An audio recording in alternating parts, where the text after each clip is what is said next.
veste, izvršilni odbor je 21-članski organ, vlada med stranke, medtem ko glavni odbor pa ključni organ, na katerem pride, katerega sestavljajo predsedniki odborov,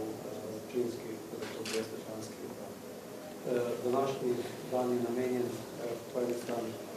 seznanitvijo s temi aktualnimi temami v političnem prostoru,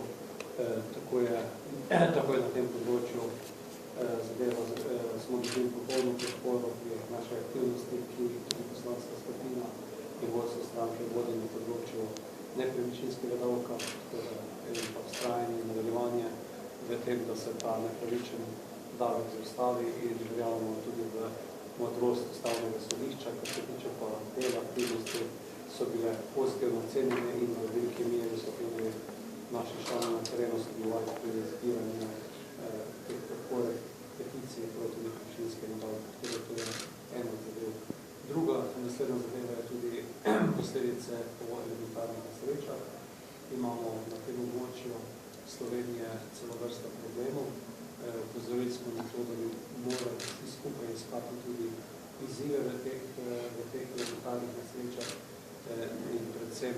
ko govorimo o lesu, programu Les je let, akcijskem programu in pa možnosti, ki jih ponuja, če že hočete, nazadnje že sam energetski les so stvari, katere bi morali v operativnih programih za bodočo perspektivo aktivnostnih ekosklada občin vlade skomunicirati in pa tudi narediti preboj v tem delu. Tretja tema teh aktualnih, ki nas je v resnici naredila tudi kar se časa tiče, največ zaposlovala so priprave na evropske volitve, Evropski parlament. Kot veste, je pobuda za to, da bi dve članice Evropske ljudske stranke, se pravi Slovenska ljudska stranka in Nova Slovenija, formirala skupno listo, prišla iz naših vrst, iz vrst Slovenske ljudske stranke.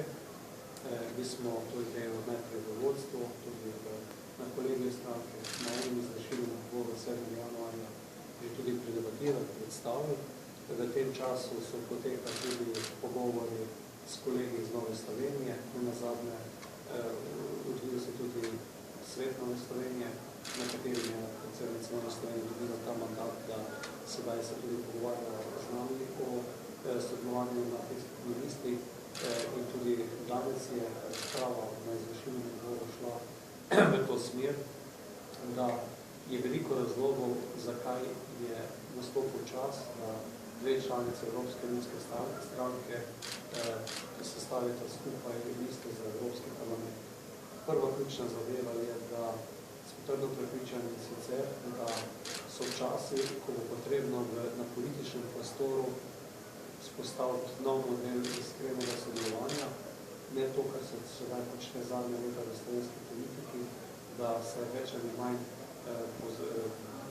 vršijo ta izključevanja, pa se to dogaja med koalicijo in opozicijo ali znotraj koalicije, znotraj opozicije in v tem koraku mislimo, da so tudi razmere tako resne in da ljudi, ki razmišljajo prihodnost z njim, predvsem to, kaj bomo dobrega naredili za državo in pa za državljanke in državljanke. Mi verjamemo, da je glede na programske usmeritve tako Slovenske ljudske stranke, tako tudi Nove Slovenije,